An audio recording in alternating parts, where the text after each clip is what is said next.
Le Niger est un pays sahélo-saharien enclavé et à faible revenu, qui, selon les statistiques nationales officielles, comptait environ 17 millions d'habitants en 2012 et 20 millions estimés en 2017.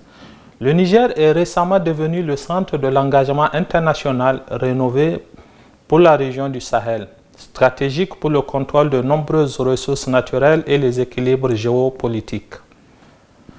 Le Niger a connu une amélioration du bien-être au cours des 10 dernières années, comme en témoigne la montée du PIB, période au cours de laquelle le taux de croissance a varié de 2 à 8% par an.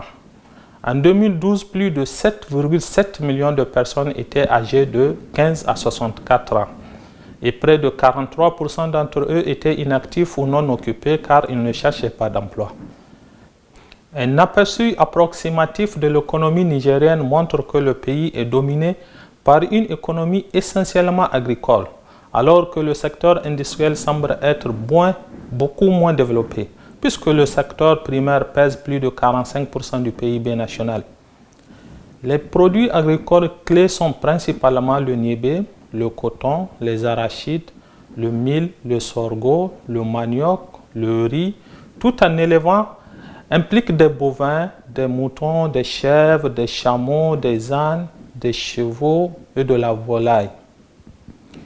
Les secteurs industriels du Niger, où travaille environ 12% de la main-d'œuvre, se concentrent sur quelques secteurs de premier plan, tels que celui de la fabrication de produits alimentaires et de boissons, dont le pourcentage sur la valeur ajoutée totale de fabrication est stable à 20%. En revanche, les produits chimiques affichent une pénétration croissante au cours de la dernière décennie, se positionnant ainsi à la première place tout en devenant l'une des activités les plus productives du pays. On estime que le marché informel a un impact de 60% sur le PIB et qu'il devrait croître dans les années à venir.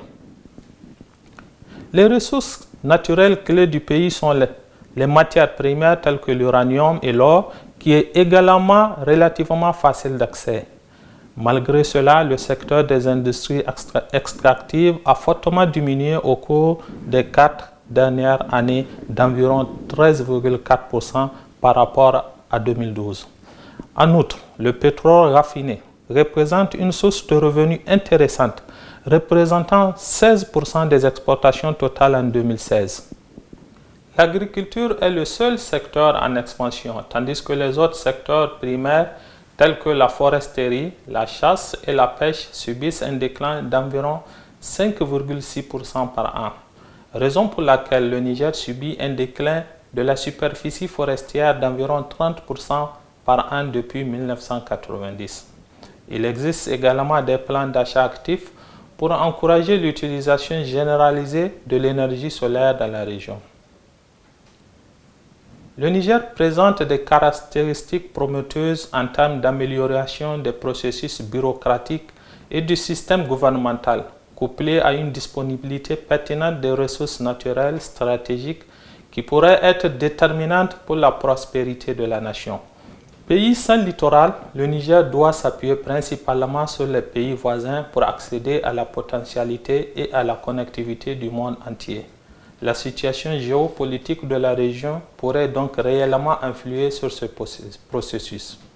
Au contraire, sa position stratégique pourrait jouer un rôle important dans le concours régional. Néanmoins, des indicateurs tels que le bien-être, l'indice de développement humain et d'autres données restent en dessous de la moyenne et peinent à augmenter. Le Niger doit résoudre les problèmes liés à la rareté de l'eau et réduire l'agriculture subsistante, en particulier l'agroalimentaire compte tenu de sa pertinence pour l'économie nationale.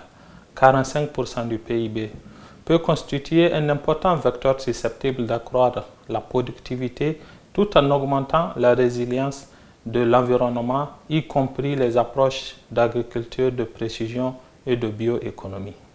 Cependant, une infrastructure habilitante pour le NPR devrait également être fournie avec une amélioration radicale des services de communication afin de réduire au maximum le fossé numérique qui affecte toujours le pays.